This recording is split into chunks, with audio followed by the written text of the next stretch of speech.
9. Is it 9? Is it 9? It is. It's 9. It is It's 9. 9. Yes. Correct us if we're wrong. We're probably not though. Yeah, I think it's 9. It's 9. No. But I want to thank y'all for coming back. If you are new here, then welcome, welcome, welcome.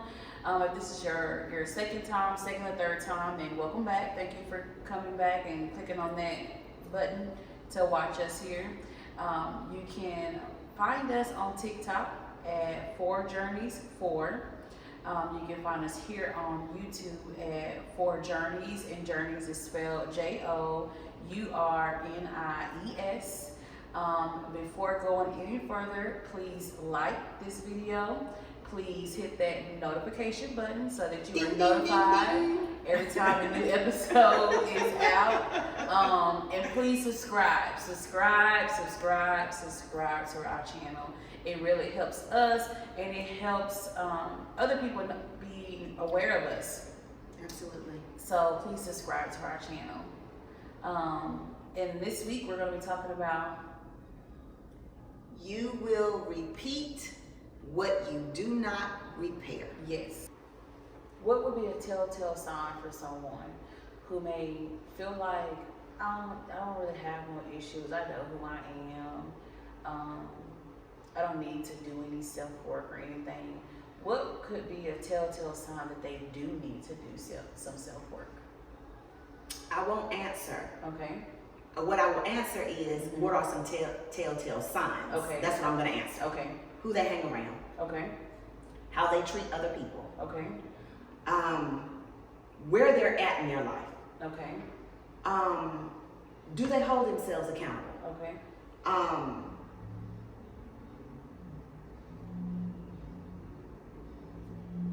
That's what I would say. Okay. You can tell who I am.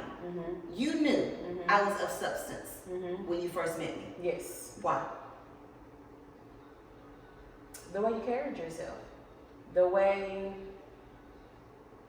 you knew immediately, and this was just in a work atmosphere, but you were so strong on, oh, this not going to work for me. This ain't going to work for me. This not going to work for me. Because I've seen people say, this is not going to work for me, but I've also seen it, and also within myself would say, but so many buts, and there was no buts. No. You knew this job is for this me, and I'm doing something different. This ain't it for me, and you knew that. So it was just that. And at that time in my life, that intrigued me because I was trying to figure out, what am I going to do? Or it's so easy to feel so stuck when you get into a 9-to-5 job and your pay kind of keeps going up. So you feel stuck, and then you get to a position where you feel like, okay, this pay is good. Oh, I can do this. Once you've figured out all you can do with the pay that you're given, and then you've maxed out on those things, then it's when you're like, yeah, I need to find something else, because this allows me to do only this. This don't allow me to do this, and that. So I was at a place where I was trying to work with my money that I had and figure out what would that allow me to do. And I'm looking at this place like, this is a good place to be at. You get paid real good here. And you're like, no, there is more out there. There is better out there. So just that. You were not content with where you were and what was being given to you. And that's what I would say about you. You were content. You were loyal. And you are. You are loyal to a default. So those are telltale signs. Like, you can see the person. Right. Like, I knew who you were. Right. Without you saying anything. The way you moved around the office, the way you floated, the way you knew every position, the way you were so... You were literally manager. You could have directed that place, Stephanie. Literally. Yeah. But your loyalty to them allowed you to be exactly where you were at. Yeah. To do exactly what they said do. You didn't want to move outside the box because you didn't want to rock that boat. Right. So, to me, that shows character, even though you don't think it does. Yeah. It does. Yeah. It just shows that you're not the type of person that is gonna move so sudden. Yeah. You know what I'm saying? Mm-hmm. You need stability. Mm-hmm. You need, you know, I need to stay here because they know me, Mm-hmm. and because I've been here for so long. Mm-hmm. You know, I know everything right now. You know, I know how to float. I know how to do every position. Mm-hmm. You know, I'm gonna be scared to move into another job. Mm-hmm. I might not know it well.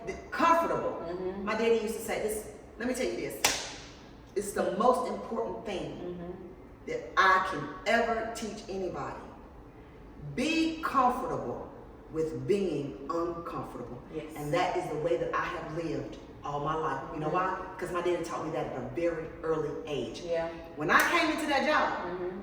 I don't mind leaving a job. Mm-hmm. If you don't treat me right, Mhm. if you don't do me right, if you ain't paying me right, Mhm. I don't have to stay here. Right.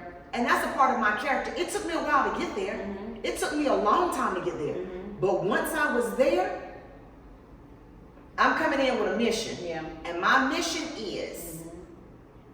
I need to be paid good, Mhm. and I need to, my benefits. Right.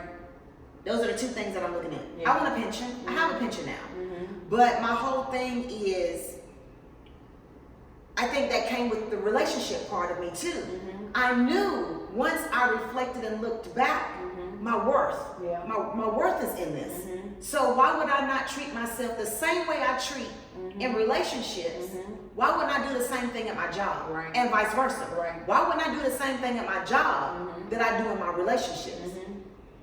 If we're not benefiting from one another, Mhm. what is the need of us being here? Right.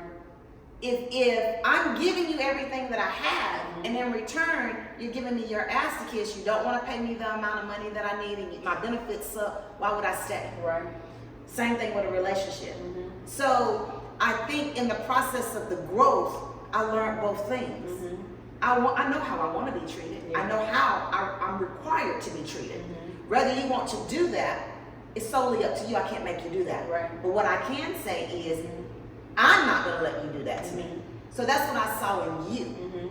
your loyalty. Yeah. That you're going to remain no matter what. Yeah. And that's when you told me. You remember when you said, Valentine, don't leave. And I said, Stephanie, this is not personal. Yeah. This is business. Mhm. That's what it is. Yeah. And when you told me, Stephanie, that you were stepping out, it's a God. She knows. The world is so big. Mhm. It's so big. It's so many people. It's so many things to do. It's so, why want something mediocre? Mhm. Why? Yeah. When everything is out there, Yeah. we can be anything we want to be. We can do anything we want to do. We're women. Yeah. We can do anything. Mhm. We have the babies, we birth the babies, we raise the babies, we take care of the babies, we have the husbands, we take care of the husbands, we work, we can do anything. We can. We can. So why put ourselves in this little bitty box Mhm. and only take what they give us? Yeah. I don't want to be like that. Yeah. I don't either. I'm working towards not being like that. Yeah. I'm working towards being okay with me wanting more. Yes. And if other people look at me and say, you're extra, you however they may look at me, I'm being okay with that's just how you view me. But I know this is not it for me. This is not it. I want more. It's not even so much of a deserve. It's about knowing, like, I know who I am in Christ. And I know, like, God don't do mediocre. Yeah. That ain't Yeah. God. Yeah. That's not, if God is in it, it can't be small. It can't be little. It can't be mediocre. Right. God is big. Yes. So whatever I'm in, it has to be big. Yes. You know, it has to be abundant Yes. in all aspects. Like, it cannot be small. So I'm learning that. I'm learning to move out of that. I'm learning in different areas of how to be loyal, but how to also say, because that's the part of being loyal is something that Sometimes I wish I could just turn it off. You can't. But I cannot. I cannot. I know. And I'm like, God, I can't turn this off. Yeah. And I can be so angry with the person. I can be so hurt by a person. But I cannot turn off my loyalty to them. And I can. I turn it off like a I faucet. can't. And it's one of those things that I just have to accept and say, you know, God, this is a part of me for a reason. This is who I am for a reason. Mm-hmm. This is a part of your big plan for me. Mm-hmm. But help me to have the courage to not have it for people who do not deserve it. Or does not have it for you. Yes, do not have it for me. Right. You know, help me to maneuver those people out of my way, so that I'm not giving that loyalty to people To the wrong people. to the wrong people. Yeah. To the wrong To the wrong people, and then by me giving them my loyalty, that may make them feel like they have to have a certain loyalty to me, forcing themselves, you know, to have a certain loyalty to me that they don't want to have, or it's not in them to have. So I just pray, God, just move the people out of my life who does not need, who does not deserve you. No, Who does not deserve you, Stephanie. Yeah. Because trust me, you are worthy of being deserved. You deserve that, Stephanie. You are an amazing mother, an amazing woman, amazing friend, amazing husband, amazing daughter, sister. You are. Yeah. So you have to breathe that. You have to believe that. Yeah. You have to put it out in the universe, that positive, what I want and who I am, and allow it to come back. Yeah. Positive. Yeah. Okay. I got it. Got it. I'll do that. Okay. Okay. Good. Well, All right. this is the end of episode 9. Is it 9? Yes, it's 9. Episode 9. Thank you all for watching. Please remember to like, share, and comment. Subscribe. Subscribe to our channel. Subscribe. Hit that notification button. Ding, ding, ding. Yes, so that you are aware of when we're posting a new video. So thank you for watching. Thank you. Thank you. God bless everybody. Yes, and I hope you enjoy the journey. Enjoy the journey. Enjoy the journey. Bye.